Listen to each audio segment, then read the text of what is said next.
네, 반갑습니다. 네, 지난 시간 그 사형식 어떠셨나요? 그 순서가 중요하다고 말씀드렸는데 누군가에게 무언가를 주려고 할 때는 단어가 3개 필요하기 때문에 빈칸도 역시 4칸이 필요하다고 말씀을 드렸었죠. 그래서 명사, 동사, 명사 이렇게 이루어진 4가지 칸으로 이루어진 문장을 저희가 지난 시간에 배웠었는데, 예를 들면 너가 나에게 이 펜을 줬어, 이런 문장 만들었었잖아. You gave me this pen. 이렇게 만들기는 연습을 했었는데, 많은 분들이 너가 이 펜을 줬잖아 라고 할 때 You gave me this pen, 이렇게 물건을 먼저 쓰는 게 솔직히 말하면 저희한테 더 익숙해요. 왜냐면 우리가 3칸에 더 익숙하기 때문에 그래요. 3칸에 훨씬 익숙하기 때문에 You gave me라는 게, 너가 글을 줬어, 나를 줬어, 이런 이상하잖아. You gave me로 끝나버리면 너가 나를 줬어, 이런 문장이 되니까 어색하단 말이야, 느끼기에. 너가 펜을 줬어, 나에게. 이런 문장을 써야지 우리에게는 더 익숙함이 느껴져요. 왜? 우리가 3칸에 익숙하기 때문에 그래요. 무조건 마지막 칸에 왠지 물건이 와야 될 것 같아. 3번째 칸에 물건을 넣어야만 왠지 익숙해. You gave this pen을 꼭 넣어야 될 거야. 너 펜을 나한테 줬잖아, 이렇게 쓰고 싶은 거죠, 문장을. 물론 그렇게 쓸 수 있습니다. 하지만 제가 지난 영상에도 말씀을 드렸듯이 펜을 앞에 넣게 되면 더 이상 사형식으로 인정받을 수가 없게 되고, 그런 빈칸은 3칸으로 줄게 돼요. 3칸으로 줄게 돼요. 그래서 You gave this pen. 너가 이 펜을 줬어 라고 문장이 끝나게 됩니다. 그럼 나한테 줬다고 해야 되잖아, 나한테. 그럼 me가 뒤로 밀려서 You gave this pen me라고 쓰면 틀립니다. 왜? 빈칸이 3칸이 다 찼잖아요. me를 그냥 넣을 수 없어요. 그래서 제가 지난 시간까지 가장 강조했었던 거, 빈칸이 다 차게 되면 뭐가 필요하다? 바로 전치사. 전치사가 필요했었잖아요. 빈칸이 다 찼을 때는 전치사 넣지 않고 명사를 갖다 붙일 수 없습니다. 그래서 me 앞에다가 꼭 전치사를 붙여줘야만 하는데, 그 전치사가 뭘까요? 바로 나에게 라는 뜻을 가진 to입니다. to. 그래서 You gave this pen to me 라고 해주시면 문장이 완성되게 돼요. 이게 어떻게 보면 우리에게 더 익숙해요. You gave me this pen to me, 이렇게 쓰는 게 훨씬 좀 익숙하기는 해요. 근데 늘 이런 식으로 쓰지 않거든요. 영어를 상대방이 말하는 사람도 이런 경우에 사형식을 쓰는 경우가 많아요. You gave me this pen, 이렇게 쓰는 경우가 정말 많거든요. 그러니까 둘 다 할 수 있으면 훨씬 좋겠네요.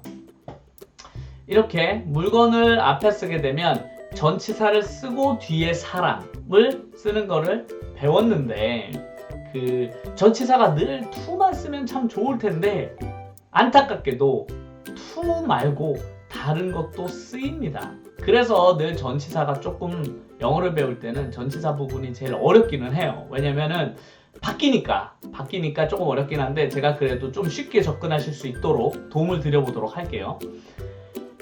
예를 들면 지난 시간에 아빠가 작년에 나한테 기타를 사줬어 라는 문장을 배웠잖아.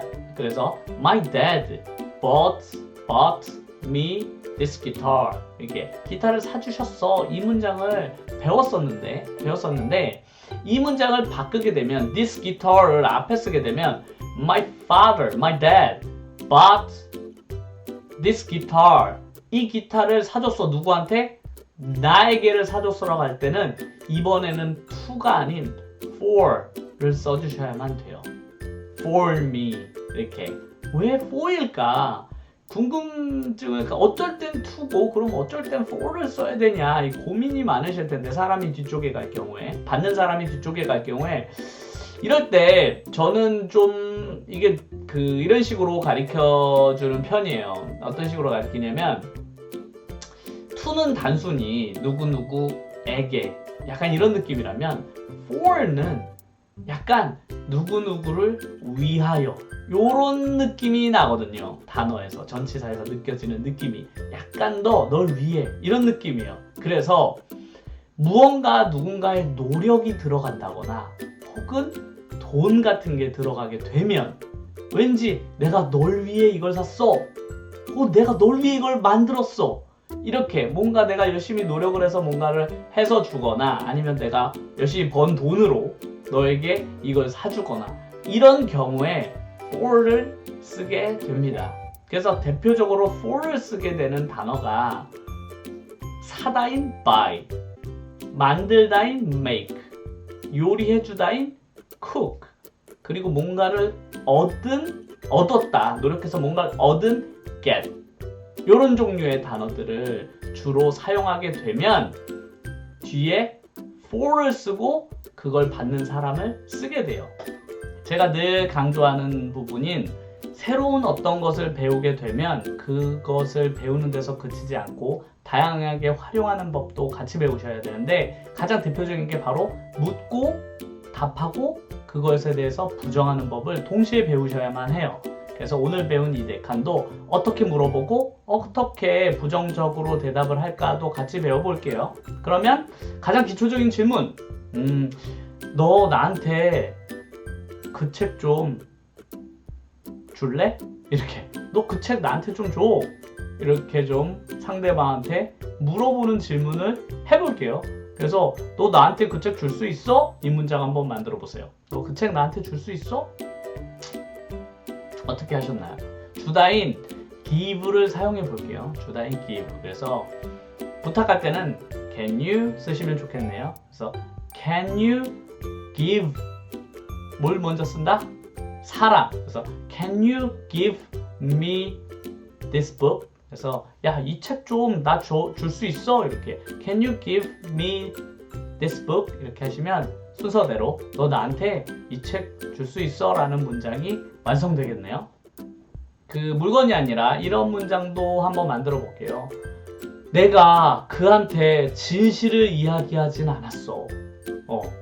이 문장 왠지 뭔가 주는 것 같지 않잖아요. 근데 tell 이라는 동사를 써서 내가 그에게 진실을 말해주지는 않았어 라는 문장에서는 역시 말해주다라는 표현이 들어가 있고 사람도 2명 등장하게 됩니다. 그래서 내가 그에게 진실을 말해주진 않았어 라는 문장도 한번 만들어 보실래요? 어떻게 만드셨나요? 일단 않았어 라는 과거형 부정을 사용해 볼게요. 그래서 I didn't, I didn't, 안 했어. 뭐를? tell, I didn't tell, 난 말해주지 않았어. 사람 먼저 나와야 되죠. 그래서 I didn't tell him, 진실은 영어로 the truth가 됩니다. 그래서 I didn't tell him the truth, 난 그에게 진실을 말해주지는 않았어. 이런 문장이 되겠네요. 이번에는 그 눈에 보이지 않는 물건 한번 주는 거를 해볼게요. 그래서 뭔가 문제를 푸는 시간을 좀 줄게. 이렇게 내가 너한테 시간을 좀 줄 테니까 한번 해봐. 이런 문장을 쓸 일이 있잖아요. 그래서 내가 너한테 시간을 줄게. 이런 문장을 한번 만들어 보세요. 시간 아직 안 줬죠? 그러니까 줄게 라는 문장은 미래이기 때문에 will을 쓰면 좋겠네요. 그래서 I will, 이렇게 I will, 주다는 give, 너에게 you, 시간, time 이렇게 쓰시면 되겠네요. 그래서 I will give you some time, 내가 너한테 시간을 좀 줄게. 이런 문장이 완성이 되게 되었습니다. 마지막으로 이번에는 늘 사람을 먼저 썼으니까 물건을 먼저 쓰고 사람을 뒤쪽에 쓰는 문장도 하나 해볼게요. 그래서 너는 언제 가족들을 위해서 요리해주니? 이렇게 당신은 언제쯤 가족들을 위해서 요리를 해줍니까? 이런 문장을 묻고 싶은 거예요. 질문을. 그래서 질문하게 되면 시간을 묻는 의문사인 when을 사용하면 되겠네요. 그래서 when you 이렇게 하면 안 된다고 말씀드렸죠. 제가 앞 강의에서 아주 중요하다고 말씀을 드렸는데 when을 쓰더라도 의문사의 법칙, 일반 동사를 쓸 때 꼭 do를 앞에 쓰셔야만 됩니다. 그래서 when do you 요리하다인 cook. 그래서 when do you cook 다음에 사람 말고 물건을 먼저 쓰죠. 그래서 저녁이라는 dinner를 먼저 쓰겠습니다. 그래서 when do you cook dinner? 그래서 cook은 노력이 들어가는 제가 동사라고 말씀을 드렸잖아요. 그래서 for를 쓰고 your family를 마지막에 쓰시면 문장이 완성되게 되겠습니다. 그래서 when do you cook dinner for your family? 라고 하시면 언제 그 요리를 가족들을 위해서 해줍니까? 이런 질문이 되겠네요.